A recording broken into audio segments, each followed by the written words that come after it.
أعوذ بالله من الشيطان الرجيم فبدأ بأوعيتهم قبل وعاء أخيه ثم استخرجها من وعاء أخيه كذلك كدنا ليوسف ما كان ليأخذ أخاه في دين الملك إلا أن يشاء الله نرفع درجات من نشاء وفوق كل ذي علم عليم رب اشرح لي صدري ويسر لي أمري واحلل عقدة من لساني يفقه قولي فالحمد لله والصلاة والسلام على رسول الله وعلى آله وصحبه أجمعين أما بعد.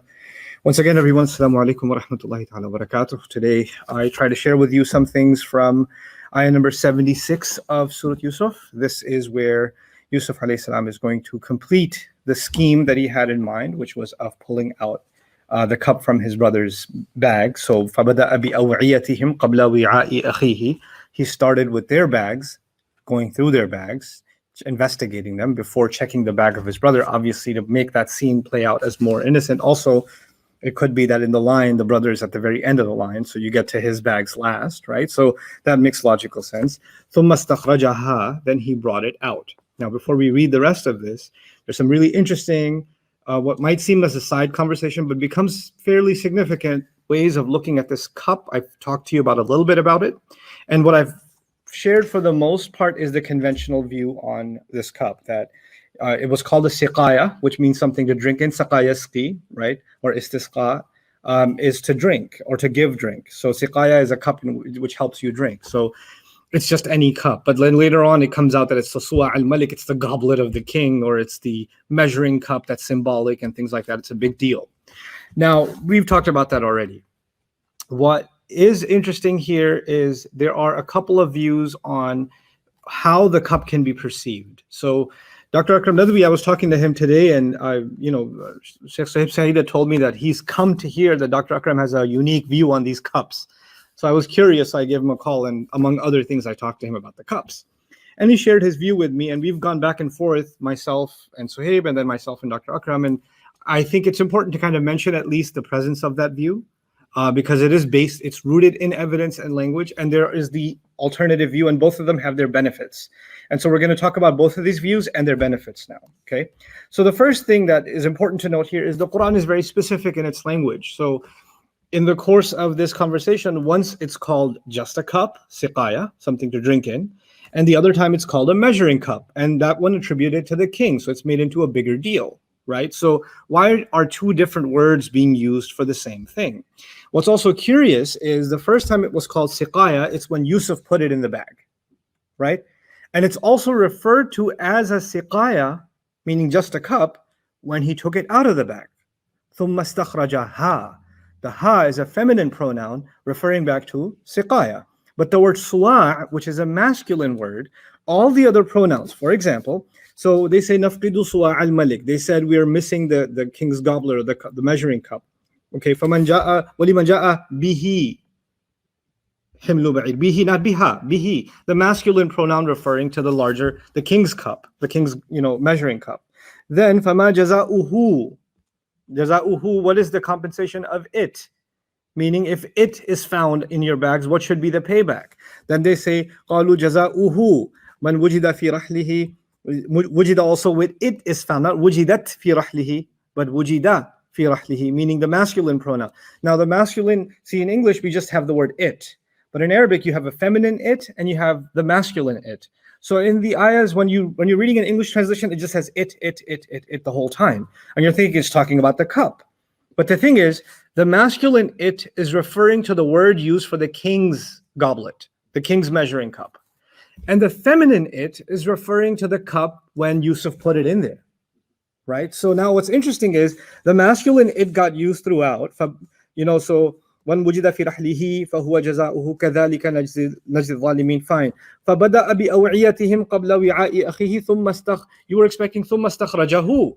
So he pulled it out, and the it should be masculine again because all the pronouns were masculine. But now it's ثُمَّ اسْتَخْرَجَهَا. He brought it out, and the feminine pronoun is used, and the feminine goes back to the word siqaya. So what that means in simple English is we started the story by saying Yusuf put the drinking cup in his brother's bag. Then they talked about the king's goblet, and we assume they're one and the same, right? And then we come back and he brought the drinking cup out of his bag. So two different words are being used, and the word being used for it when it was put in the bag and when it was taken out of the bag is the word that is used with Yusuf taking some kind of action. And the other words are being used when the authorities are looking for this goblet. So the question becomes, why are these two different words being used, and why are they spread apart like that? At the opening and closing of this cup scene is a different word, and in the middle it's a different word. It's like that, right? So there are two plausible explanations. One explanation is that Yusuf alayhi salam, and let me give you by analogy first. I know this is going to sound like a weird example, but it's one that I thought would make it easy for you guys to understand. I don't think of myself as like a big deal or a celebrity or a famous, I just think of myself as someone waiting in line to just get through security at the airport or something. So one time I'm at the airport and this guy sees me, he goes, and I don't know why people you have to say the whole name. So there's Mali Khan. I was like, yeah. And I was writing something in my notes at the time. I was just standing there writing something in my notes.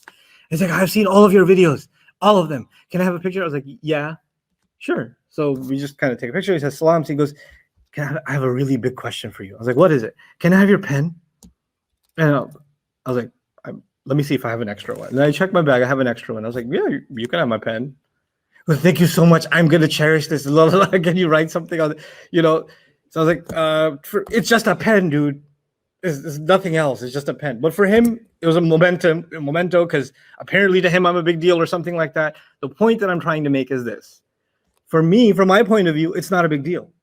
It's just a pen. But from his point of view, it's like, you know whose pen this is? And somebody probably switched it out with a different pen, and they're still like, you know whose pen this is? Kind of thing, right? Because it's a big deal to him, but it doesn't really have that much value to me.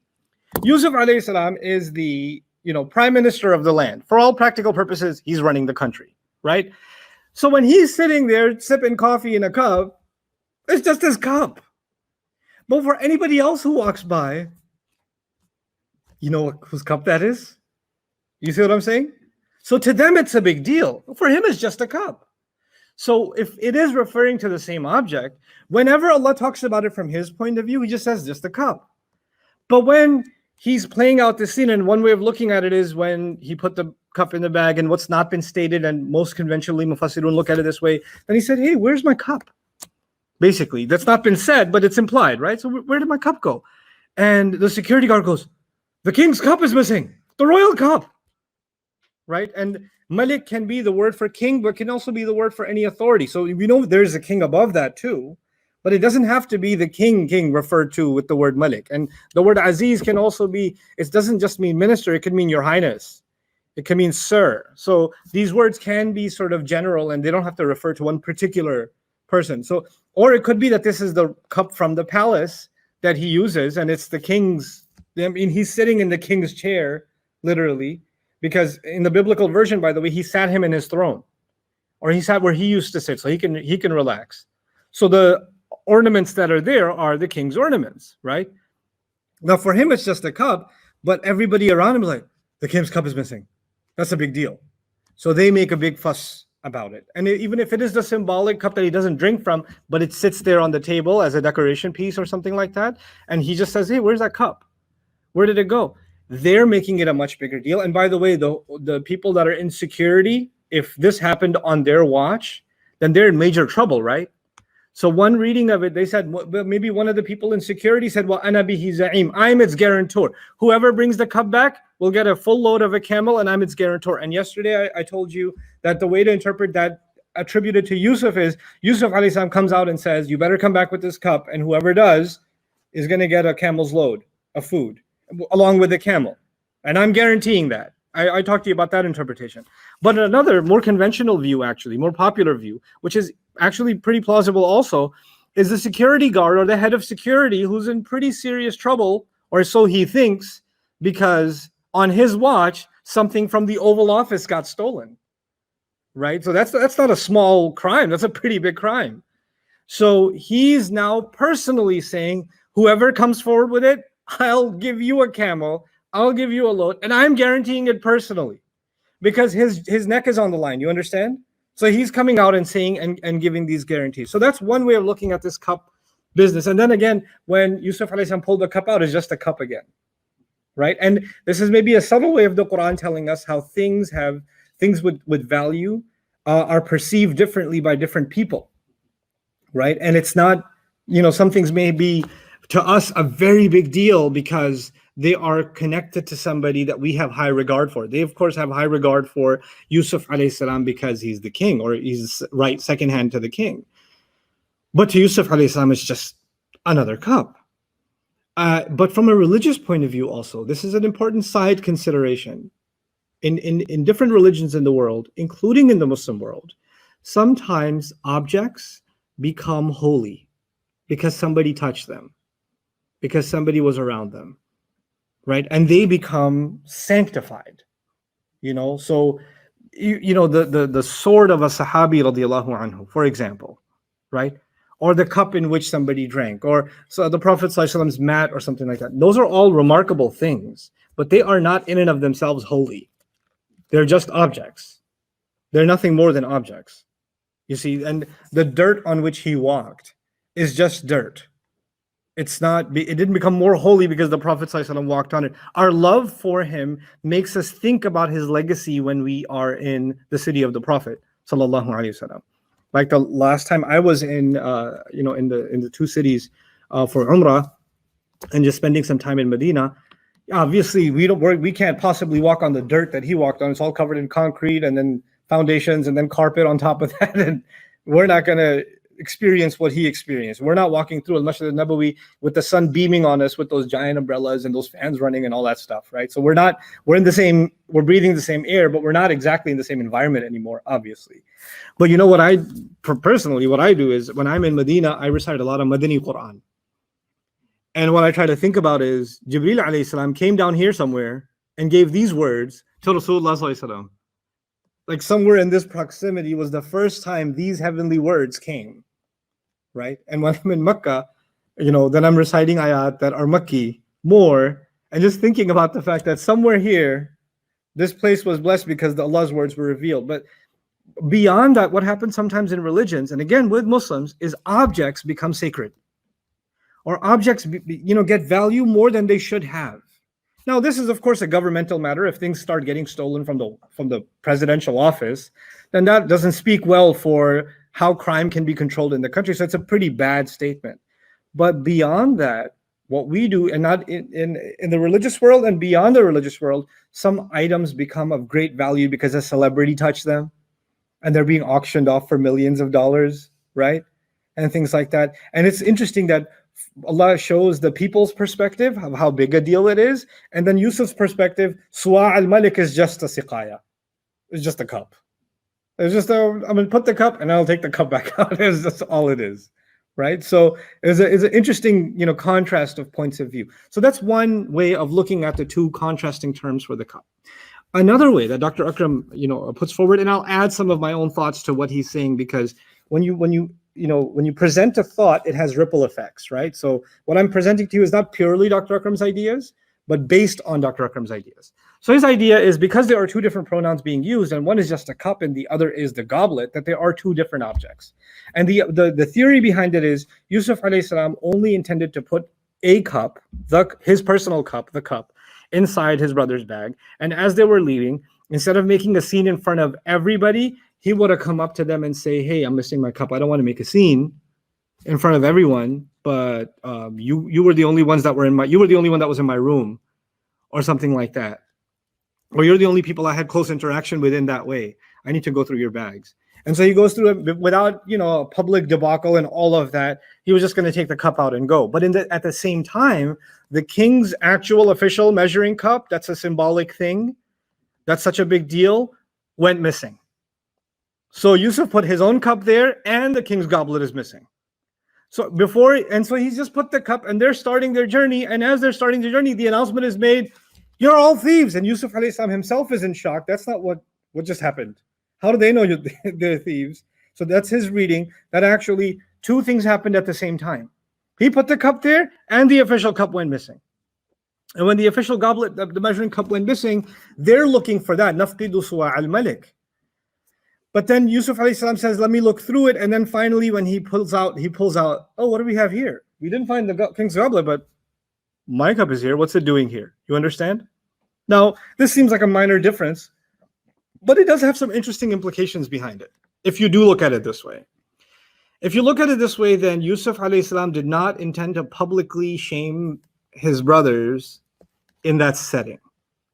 He was only going to do this kind of privately and get that cup and get an excuse to keep his brother, right? That's what was going to happen. But Allah decided that He's going to create a chain of events in which these brothers will, get a taste of public humiliation more than what Yusuf alayhi salam even intended. So they, it's kind of like divine justice. So it's not Yusuf alayhi salam putting them in that position. Now it's Allah Azza wa Jal putting them in a far worse position when the entire caravan is being told, you're all thieves, and the cops are all surrounding them, and the cops saying, I'm going to give a reward, and they're coming out and talking. And all of this stuff was not necessarily intended by Yusuf alayhi salam. The other thing is, what we're going to get into now is the words that are coming now. So far what I've read to you about ayah number 76 is he started with their bags before going to the bag of his own brother, and then he brought it out from the bag of his brother. That, what's going to happen next doesn't have to be spelled out. What's going to happen next is the one whose bag it was recovered from has been detained. So that's not going to be stated openly like that. It's coming later on. Now Allah says this. It's all, what I'm reading to you is all one ayah today. So there's going to be multiple statements. One statement will be كَذَلِكَ كِدْنَا لِيُوسُفَ. Then will be مَا كَانَ لِيَأْخُذَ أَخَاهُ فِي دِينِ الْمَلِكِ إِلَّا أَن يَشَاءَ اللَّهُ. Then there's going to be نَرْفَعُ دَرَجَاتٍ مَنْ نَشَاءُ. And finally there's going to be وَفَوْقَ كُلِّ ذِي عِلْمٍ عَلِيمٍ. There are 4 statements in this ayah after this part, after the part of pulling it out of the bag. Statement number 1 of these 4 statements is, that is how we schemed for Yusuf. That is how we hashed a plan for Yusuf. Allah says Himself. So Allah stopped the story and interjected Himself and said, and that is how we made a plan for Yusuf. That is how is a literary device in the surah and in the telling of this story. And Allah will say, for example, when He settled in Egypt, كَذَلِكَ لِنُعَلِّمَهُ مِنْ تَأْوِيلِ الْأَحَادِيثِ. This is how we settled him in the land.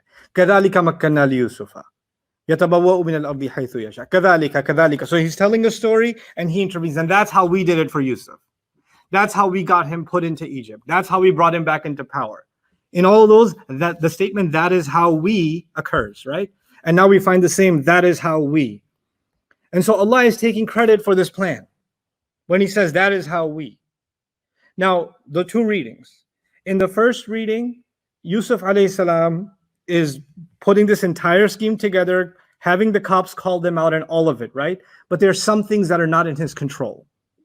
He's hoping he can, get Binyamin arrested, but the conversation that happened was not under his control. How so? He doesn't know that the cops are going to come out and say, oh yeah, you haven't stolen? What should be the compensation? What should be the payback if you are lying? And they came out and said, well, if we are lying, then the one whose bag it's in, they're the compensation. Remember that dialogue? Yusuf alayhi salam cannot plan out that that's going to be the dialogue. He cannot plan out that the cops are going to ask that question. He cannot plan out that they're going to answer that question in that way. And that's how كَذَلِكَ نَجْزِي الظَّالِمِينَ. And that's how it's going to play out. So some Mufassirun say, well, that's the part that Allah made work for him. Like he could only do so much, and there are other things that happen by divine intervention, meaning the cops asked a certain question, they answered a certain question, and they don't even know they're fitting right into Allah's plan for Yusuf to keep his brother. Right? So that's, in that sense, Allah is taking care of matters in this plan that are out of Yusuf's control. Right? So that's one reading of كَذَلِكَ كِدْنَا لِيُوسُفَ. The second reading is, well, Yusuf alayhi salam just put a cup, but Allah made it so that the larger cup was missing and the whole cup scenario happened in the second reading. And in that sense also, Allah added to the plan something Yusuf had not taken into consideration. Okay. Either way, though, we get to the same point.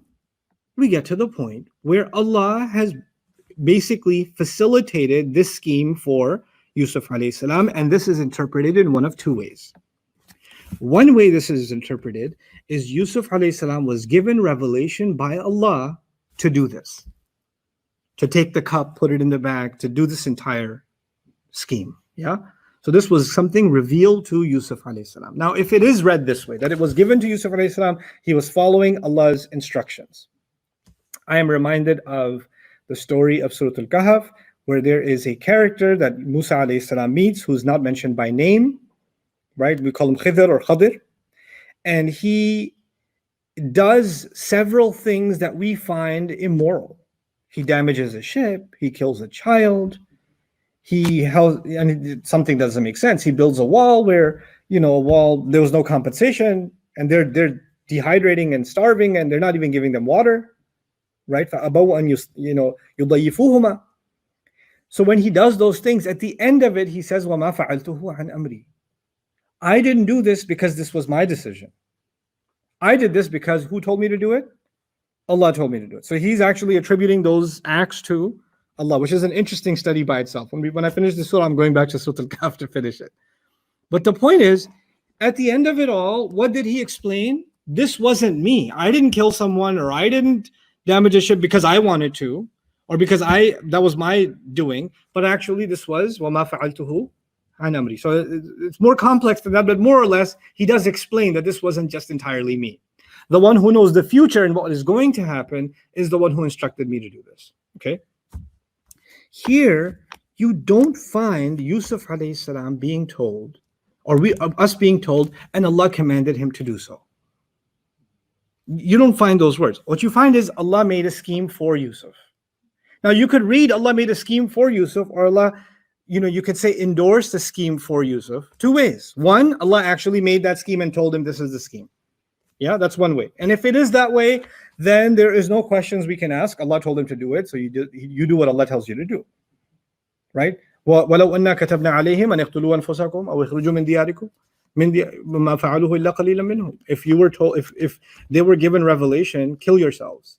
If Allah told somebody, kill yourself. And if Allah told somebody, leave your home, never come back home again, then most people wouldn't have done it.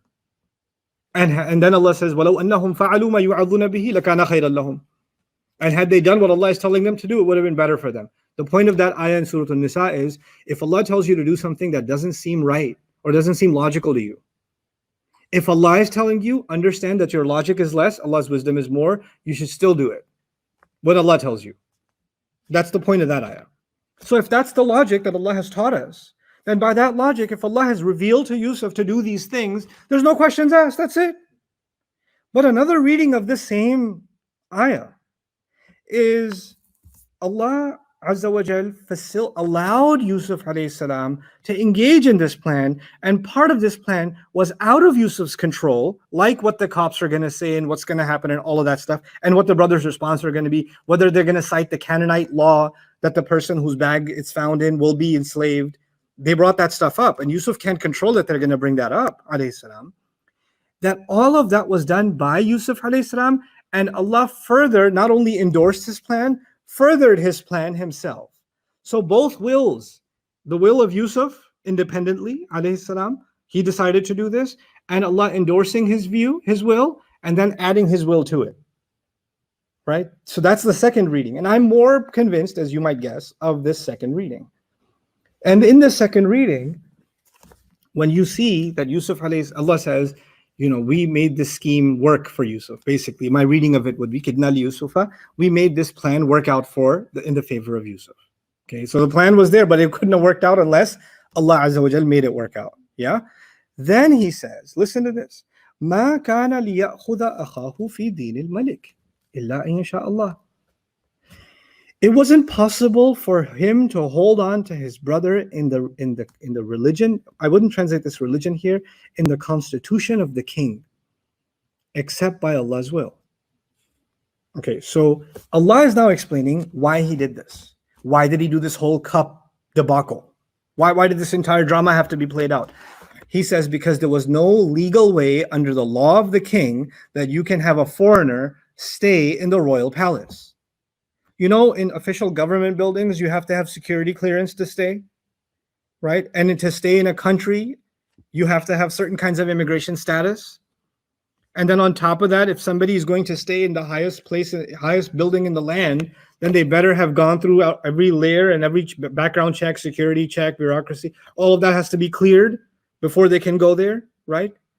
So you can't just keep him there just because you said. So even though he has a lot of authority, there is the law of the king himself. And part of his law is you can't just have foreigners stay here. There has to be some justification. And the only justification was he's being detained for further questioning. Or why did he do it? Or he's been enslaved. Now he's my personal slave. Right? Because the punishment is he should be enslaved. Well, you know what? Since that is the law, I'm making him my personal servant. And now he has a justification to keep him. Right? Now, Allah is explaining this rationale. Did we know that the king has such a law? We had no knowledge.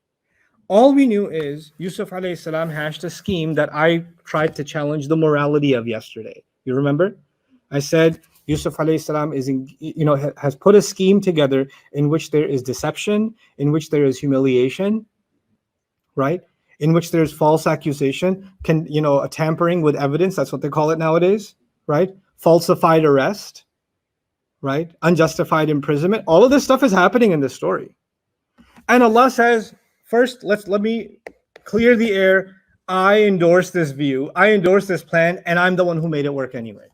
كَذَلِكَ كِدْنَا لِيُوسُفَ. Allah put his stamp of approval on this seemingly morally objectionable part of the plan. Why? And this is really the why that the title of my talk today is, doing the right thing. How is this the right thing? When you have a situation in which there is, let me not talk about Yusuf. Let me talk about you and me in our life and how this works in our lives. Imagine somebody has a sick mother. When she stresses out, her blood pressure goes up and she's more prone towards heart issues. Or she's more prone towards a panic attack. And that panic attacks and these kinds of stress things, cardiologists will tell you. My family, we've had heart surgeries in our family. And one of the first things the cardiologist will tell you is don't put yourself in stressful situations, right? So the mom tends to stress easily, and she's had a heart surgery and all of that stuff, and she's, easily panicked. And the son, who's the only provider for the family, loses his job, right? And he comes home, he's wondering, where am I going to get the food for groceries for next week? How am I going to pay the electricity bill? What's going to happen? Mom opens the door. Son, is everything okay?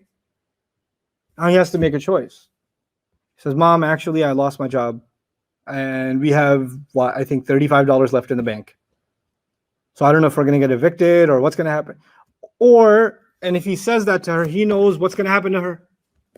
She's going to stress out. She's going to have a panic attack. She might even have a heart attack, right? Because that sort of thing has happened before. She might pass out. So he says, everything's fine, Mom. Yeah, it's all good. Everything's okay. Does he lie? Yeah. Did he do the right thing? Absolutely. He absolutely did the right thing by lying.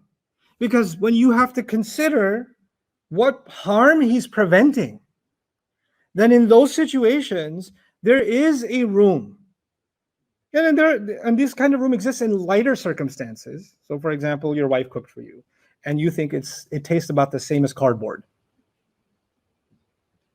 And not that you ever did that, Valerie. I'm not saying that. I'll give an example, okay? Just an example. Chill out, okay? So now it tastes like, and she goes, how does it taste? Now you have to think about the harm that might cause her feelings, but also the physical harm that might come your way if you share your actual opinion. So in order to save lives, your own and other people's feelings, you say, it's delicious. Oh my God, this is reminding me of Jannah.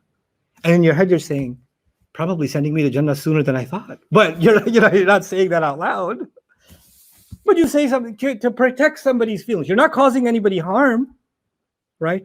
And I'm not endorsing those kinds of, those are white lies. They call them white lies. But the problem is, I have a challenge today before you, because when I talk about this subject, on the one hand, I have to be true to the text. There is deception that took place, and we have to acknowledge that and see what we can learn from it.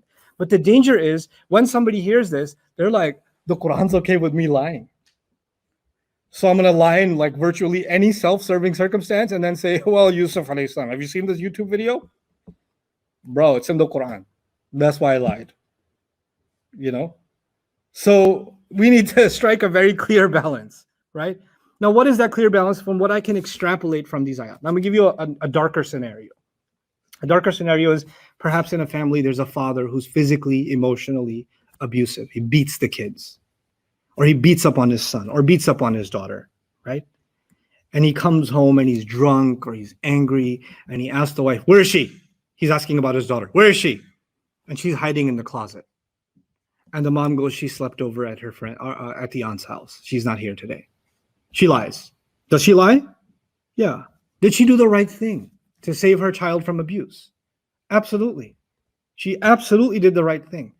When you are dealing with someone abusive, manipulative, controlling, cruel, when you're dealing with people like that, and you have to engage in lying in order to protect someone or protect yourself, in order to protect yourself from actual harm, then in those circumstances, there is wiggle room, isn't there? There's room for you to engage in that kind of scheming. Yusuf alayhi salam is trying to bring this family together, but he has a big, the figure of speech is the troll on the bridge. But there are 10 trolls on the bridge. There are these 10 young men that are now older men that are very arrogant about their control over the family and how they run things and how nobody can question what they do. They're going to get things their way. They're going to get their way done no matter what.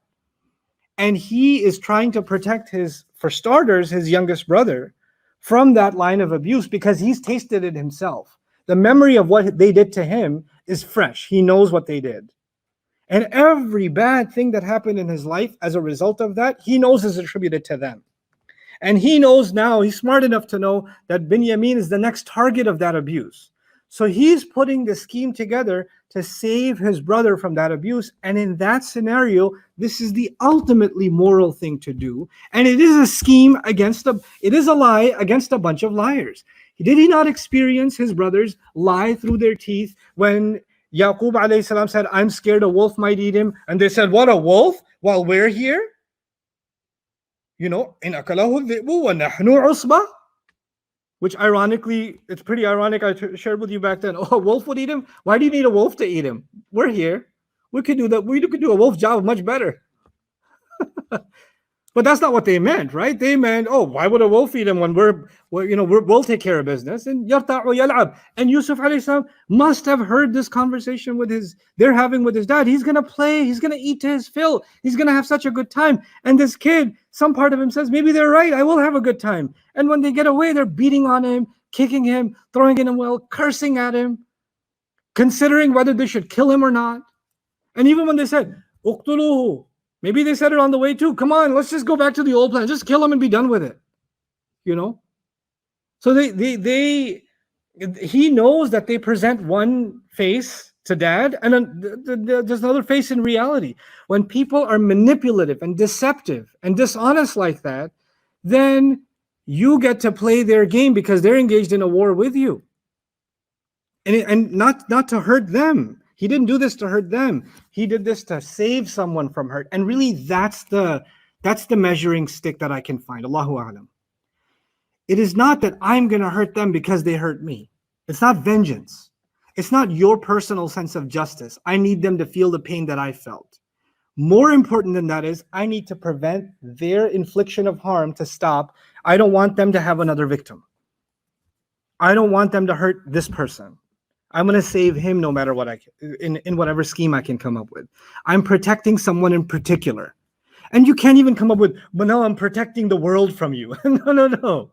There's someone actually that's a victim. That's someone actually in harm's way. And in this case, Binyamin was in harm's way. And it's very clear that he was in harm's way because as soon as they're in private together and he says, I am in fact your brother, the first words that come out of Yusuf alayhi salam's mouth are, you don't have to be miserable and sad and overwhelmed anymore because of the things they've been doing. In other words, they have been doing a bunch of bad stuff. And he has been feeling horrible about it. He has been in misery for all this time. So he did the right thing by saving his brother. And so he doesn't want that. And he's promised his brother, they're not going to get to do that to you anymore, right?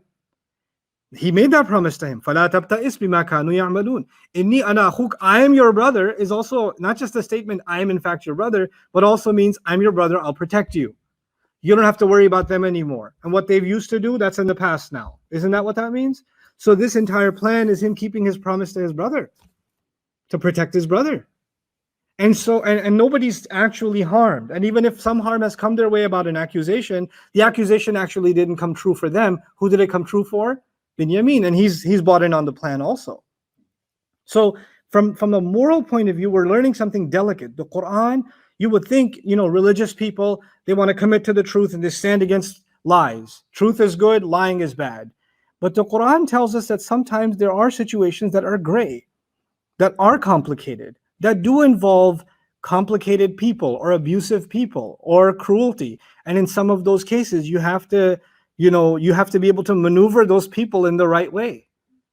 You have to learn to navigate those kinds of complicated people and learn to play their game. If you stay forward and just keep acting like, being committed to the truth and being moral is not the same as being gullible. And Yusuf alayhi salam is actually playing a pretty smart scheme here. And then the fact that Allah endorsed it is a very beautiful, powerful thing at how intricate the Quran looks at right and wrong in these kinds of situations, right? So you have to really ask yourself, is the situation in which I'm considering doing something like this, does it tally with the circumstances of Yusuf alayhi salam? Am I being genuine with Allah's book, or am I trying to take advantage of it? Am I genuinely trying to save somebody from harm, or am I furthering my own ego or my need for vengeance or whatever else, right? Because that's a question only you can answer for yourself. Because, sometimes people want to do the wrong thing, but to feel better, they want to have religious justification for doing the wrong thing. I don't want you and me to fall under that category, because we might get away with that in this life. But when we're standing in front of Allah, He's going to ask us whether we took His book and made a joke out of it. And we put our own personal ego above the word of Allah. When He said, وَكَلِمَةُ اللَّهِ هِيَ الْعُلْيَا, the word of Allah is in the highest place. Right? So on the one hand, there is room here, but on the other hand, don't think there's free reign. There's a very narrow path in which this is applicable.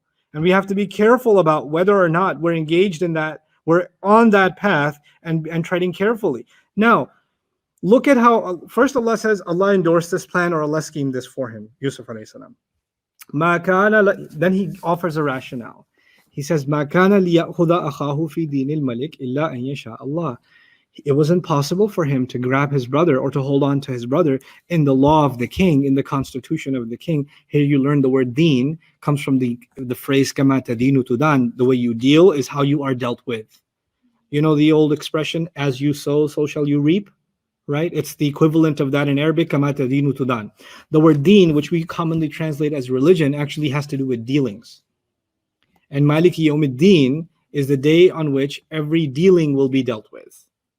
And deen also has the meaning of judgment, meaning dealings are judged. So judgment of the king and all the issues and all the matters, which is basically law and constitution. So a constitution is a decent translation for the word deen here. Okay. So in any case, when he said, Allah explains that there's a law in the king's books that prevents him from keeping his brother, what is Allah actually doing? Now, this is an interesting contrast. Allah is explaining the rationale, the thought process of Yusuf alayhi salam. Why would he engage in this scheme to keep his brother? Because it was illegal for him to keep his brother otherwise. Would you and I have, this is not religious knowledge. This is knowledge about the law of the king that doesn't believe in Allah. It's this kafir society's law, right? And Allah is teaching us something about it. Why? Because Allah is teaching us Yusuf had to make this difficult decision because he has constraints on him. Constraints that you and I are not aware of. And if you're not aware of them, it might be very easy for you to pass moral judgment. How could he lie? How could he scheme? How could you attribute that? And Allah explains what you don't know the whole story. You don't know the situation he's in. He still has to operate under the government's law, the law of the king. And in that law, he can't keep his brother. In other words, Allah is telling us that sometimes you see a situation in which a person acted a certain way.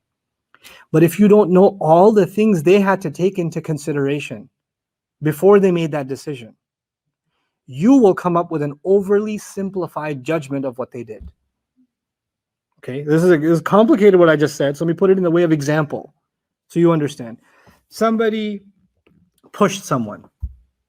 All you saw is they pushed someone, and you say, it's wrong, you shouldn't be pushing someone like that. That's not okay.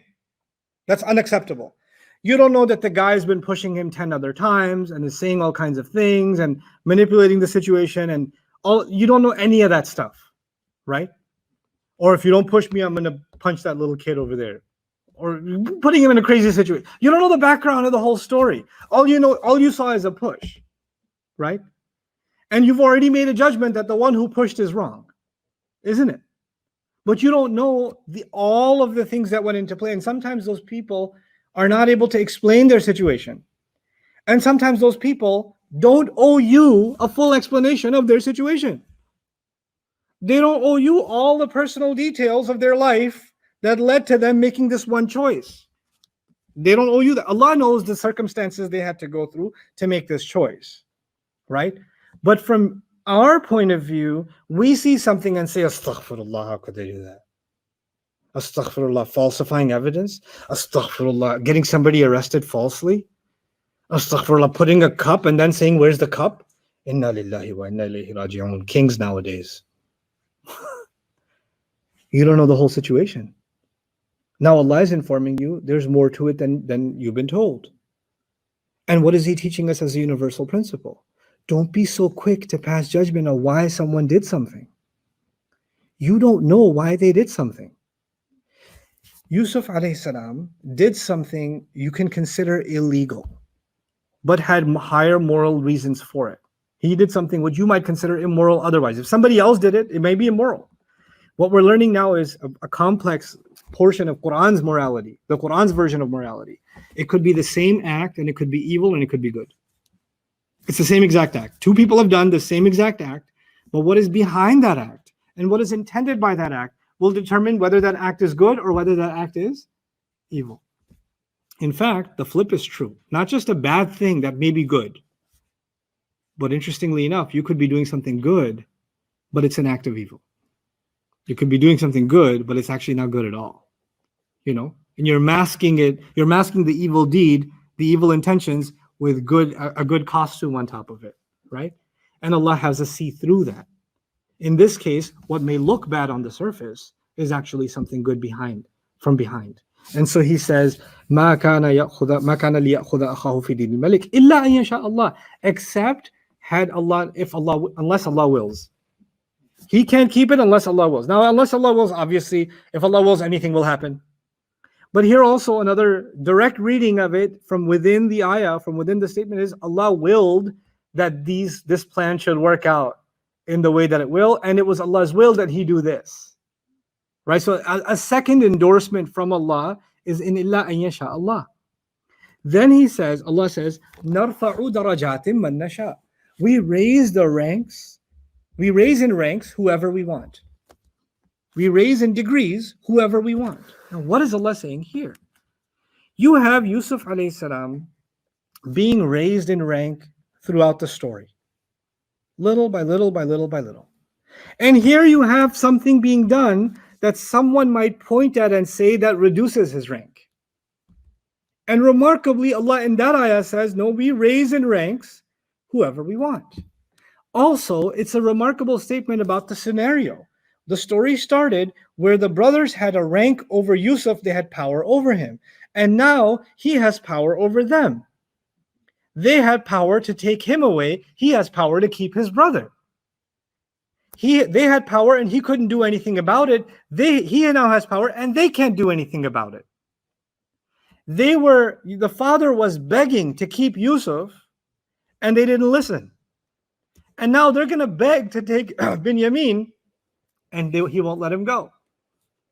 Things have been flipped. And Allah says, we give ups and downs to whoever we want. So there's the rise in ranks of Yusuf alayhi salam's morality, his spirituality, his rank in the world, his rank within the family. All of that's being talked about in Narfa'u darajatin man nasha. And generally Allah is saying, we raise the ranks, and Allah has told us how He raised His ranks, because of His honesty, because of His sincerity, because He's ayyuhas siddiq. Remember the truthful one? The truthful one? It's important that Allah described Him as the truthful one, and then this event occurs, because this event does not take away from His truthfulness. And his rank continues to elevate. You know what's amazing? Yusuf alayhi salam belongs to the religion of Ibrahim alayhi salam. And Ibrahim alayhi salam, to make a point sometimes, he would, you remember the idol story? Right? And he, asked the big one. He knows the answer, but go ask the big one. Right? Now the thing is, in Surah I believe it's An-Nahl or An'am, I believe, Surah Al-An'am, the words, Narfa'u darajatin man nasha, we raise in ranks whoever we want. is used for Ibrahim alayhi salam. And in this surah, it's being used for his great-grandson. And remember, he said, I follow the religion of my fathers, Ibrahim. And he took pride in that. And Allah endorses that and uses the same words he used for Ibrahim alayhi salam. He's using them for Yusuf alayhi salam. There's another reading of this ayah and the ayah of Al-An'am in which darajatin is actually, is غير munawwan, which makes it a mudaf. Now what that means is نَرْفَعُ دَرَجَاتِ مَنْ نَشَاء. That would mean we raise the ranks of whoever we want. And that's a subtlety in Arabic grammar that I want to explain to you. It's really beautiful. One translation is, we raise whoever we want in ranks. So who's being raised? A person. And the other is, we raise the ranks of whoever we want. The ranks of whoever we want. So it sounds like the same thing, but there's a subtle difference. When you raise someone, then they themselves are being elevated. They themselves are actually being enhanced. When you raise their rank, the way they are perceived is being elevated because their rank is being elevated. You understand? So Allah actually means the duality. Yusuf alayhi salam is being elevated spiritually, morally, and he's also being elevated in the sight of people. And both of them coincide in نَرْفَعُ دَرَجَاتٍ مَنْ نَشَاء and نَرْفَعُ دَرَجَاتِ مَنْ نَشَاء. In نَرْفَعُ دَرَجَاتٍ مَنْ نَشَاء, the darajatin is argued to be a dharfiyya or a maf'ul mutlaq ala al-itlaq. So, نَرْفَعُ رُفُوعًا, kind of, and darajatin. For grammar students, this will be of interest to you. But if you say نَرْفَعُ دَرَجَاتِ مَنْ نَشَاء, there's only one maf'ul bihi, and that's darajati. And for those of you who have no idea what I'm talking about, that's why I'm going to teach Arabic. Because y'all need to know what I'm talking about, and you will, inshallah. Okay, so نَرْفَعُ دَرَجَاتٍ مَنْ نَشَاء, and the most beautiful conclusion of this ayah, and what we're going to conclude with, is وَفَوْقَ كُلِّ ذِي عِلْمٍ عَلِيمٍ. And above everyone, anyone that possesses knowledge is someone who knows. Is someone who knows. Above everyone who possesses knowledge is someone who knows. Now let's look at the most immediate meaning of it. The most immediate meaning of it is, you don't know the whole story. You don't know the constitution. You don't know what Yusuf alayhi salam's been through. You don't know how he's trying to save his brother. You don't know all of those factors, and you're passing quick judgment, right? So understand, just whatever you know, someone knows about the situation more than you do. And clearly from the ayah, what we're learning is, if you think you're going to pass judgment on someone's personal situation, they know it more than you do. Before you pass judgment on Yusuf, Yusuf knows his circumstance more than you do. He knows his family circumstance more than you do. You understand? Now, that's one meaning. The other meaning is, Yusuf alayhi salam has been given knowledge, and he has more knowledge now. The brothers don't even know what's being done to them. They have no idea what's being done right now. And who knows the entire scheme? Yusuf alayhi salam and his brothers. So Allah is saying, everyone who has knowledge, there's someone who has more. Now, in a general sense, there are a few things that have been drawn from this. What's been drawn from this is, above anybody who possesses any knowledge is Allah. Alimun at the end, referring to Allah himself. Meaning, any one of us we have some knowledge, but above all of our knowledge is Allah's knowledge. That's an obvious statement, but what's the benefit of saying that? The benefit of saying that is, before you judge a situation, you should first say, Allah knows better. I know little, Allah knows the whole story. So ingrain this in your head, above anyone who knows something, Allah knows the full story. Allah knows, Allah knows, Allah knows. Allah is al-alim. And then there's one degree less than that ulama have talked about from this ayah, and that is, above everyone who has knowledge, there's someone who has more knowledge than them. And then above them, there's someone who has more than them. And then above them, there's someone who has more than them. And above all of them is Allah. Like ranks, right? Because the ranks were talked about, we raise in ranks, right? So what Allah is saying is, you could have someone who has this incredible knowledge of religion, and there's someone who has more than them. And then there's someone who has more than them. And there's someone who has more than them. And Allah will keep putting people above and above and above and above. And there is no number one. And even if you think you're number one, you should always remember who's above you. It's Allah Azza wa Jal. And He knows who knows more than you. You're not even aware of who knows more than you. You're not even aware of who's better than you, who has more knowledge. And this is a principle in our religion of understanding the limits of our knowledge. Also understanding that Allah designed knowledge to be something that is continually sought. So nobody ever says, I know everything. I got it. I'm already knowledgeable. And this is true not just of religion, it's literally true of any field. Of any field. Just when you think you know everything about cars or mechanics, there's stuff you didn't know. Just when you think you got Arabic figured out, there's an ocean. You realize you knew enough for a swimming pool, and there's an ocean left. Just when you think you knew something about this surah, you realize you know a drop from this surah, and there's several oceans left. وَلَوْ جِئْنَا بِمِثْلِهِ مَدَدًا. Yes, you may know, and when you compare yourself to people around you, sometimes they know less than you. And it makes you feel like, yeah, I know a lot. And people are like, wow, you know a lot. I'm like, yeah. Because I'm really knowledgeable and stuff. So pretty good. Surround yourself with people that you can benefit, but also surround yourself with people that benefit you.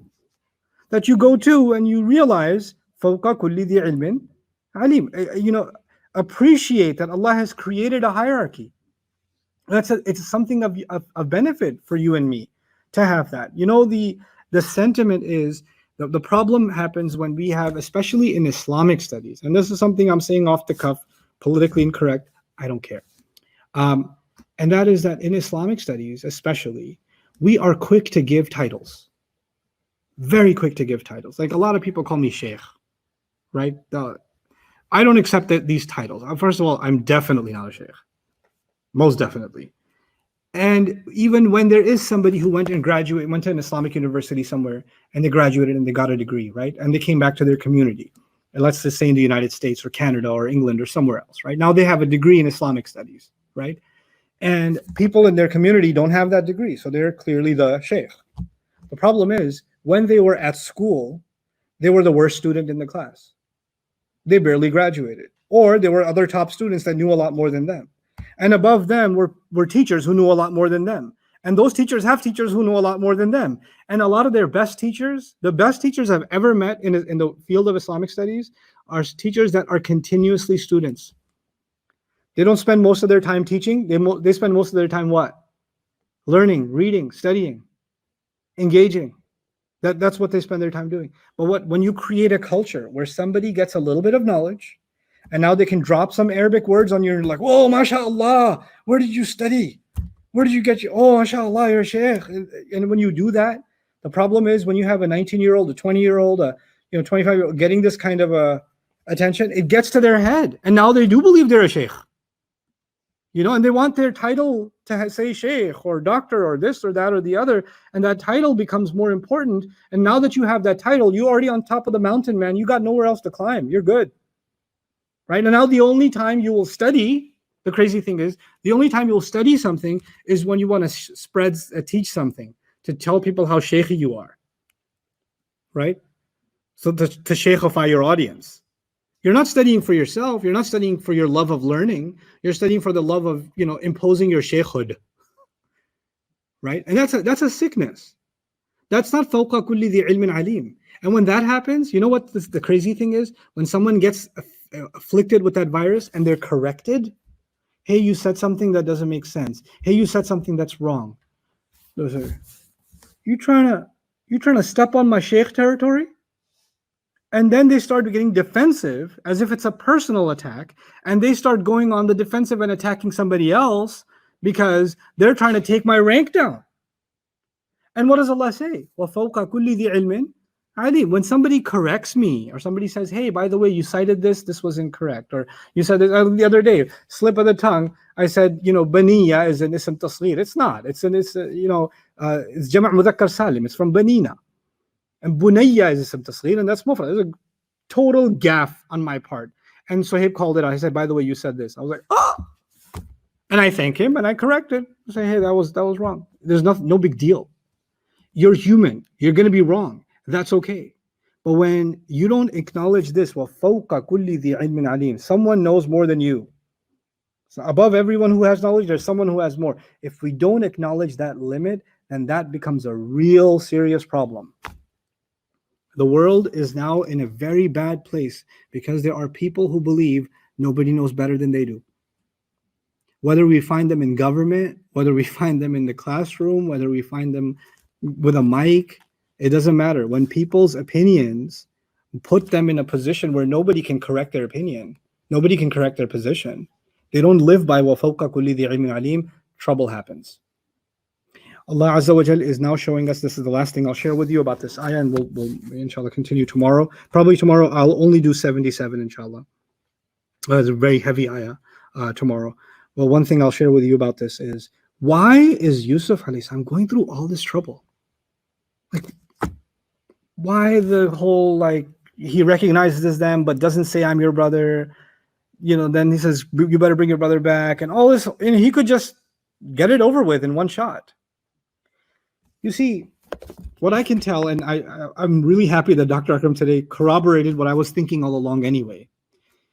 Yusuf alayhi salam's brothers have a high degree of arrogance about their strength in numbers, and the fact that they are taking care of everything. They're right in how they feel, they're right in how they conduct themselves. You'll see how imposing they are with their father from the beginning of the story until now. Yeah? And they clearly don't see anything wrong with what they did. They don't see that. They don't have a problem with what they did. It's not haunting their conscience. The only way they can wake up, so it's basically as if they are hypnotized by their arrogance. And when you're hypnotized, you can't see reality for what it is. Something has to wake you up. And the only way to wake you up is you have to break that armor of arrogance. You have to break it. And what Yusuf alayhi salam is doing is, little by little, he keeps putting these know-it-all, all-powerful brothers in a position where they're powerless. They're being humbled little by little by little. Remember, وَنَحْنُ عُصْبَةٌ? We're all together. And then the father says, no, you need to be safe. Go from different doors. Don't go as a usbah. Right? So now the strength in number is weakening. And now they're coming back begging for food. They were the ones that used to have this pride. Why does he love Yusuf? We're the ones who take care of the family. We're the ones who provide everything. And now they're coming looking for provision, isn't it? And now they're going to, these humiliating situations are humbling them, making them realize they're not in charge of the situation. They can't control circumstances like they were able to control their father, like they were able to exert physical control over a child, like they were able to exert control over Binyamin. You're not always going to be in control. You're not going to always have that power. That arrogance needs to break. And this is a pretty heavy lesson, because you have people, people that are maybe abusive, like, an older brother who used to beat up on you or something like that, or a father that used to be abusive or something like that. When he was younger, he'd beat you with a belt and curse you and all this stuff. And then that same father becomes older, and he's 75 and 80 years old, and he's on medication, and his back is hunched over. And now he's begging for his daughter to call him, begging for his son to call him. And the son and the daughter remind him what you used to say to us, how you used to tell us you wish we were never born, how you used to beat us. And now he's in tears, he's broken, his arrogance is broken, right? And he's apologizing now. He was never sorry then. When he had power, he couldn't see that he's wrong. He could only see that they need to be corrected, like farm animals. They need to be domesticated. But when his power broke, his physical strength, his financial strength, his position, his status broke, now all of a sudden he's in the masjid every day. And he's crying and making dua, and he's asking for his children to forgive him. Because that power is gone. That influence he had is gone. I've seen this in real life. Some of you have seen this in real life.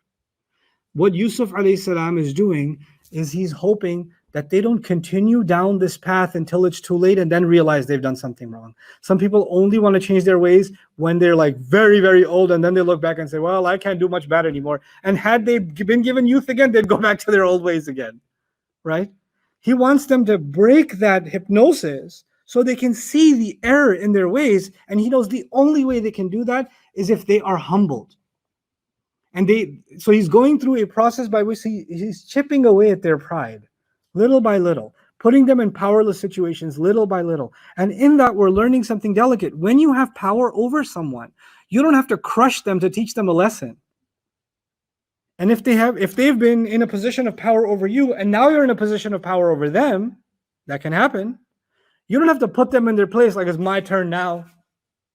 No, you can, they may still be holding on to their pride even though they're under you now. But there are ways that you can engage in correcting that behavior by humbling them little by little and not degrading them outright or crushing them outright. You understand? So there's a subtle approach that Yusuf alayhi salam is taking with his brothers. And that illustrates that even though they are the way they are, he still has love for them. He still cares about them, because at the end of the day, he wants them to change their ways. Not that he wants them to be punished. If he wanted them to be punished, this would have been over a long time ago. You didn't need all these episodes. But he wants them to change their ways, and he's kind of slowly reeling them towards a more humbled position. And what's going to happen, amazingly, is when they're truly humbled, that's when he's going to tell them, I'm your brother. He's waiting for that moment. He's not going to tell them. He needs to see them crack a little bit more before he can open that up to them. So inshallah, we'll see that later on. But tomorrow again is ayah number 77. Barakallahu li wa lakum fil Qur'an al-Hakim wa nafa'ani wa iyyakum bil ayati wa dhikr al-Hakim. Assalamu alaikum wa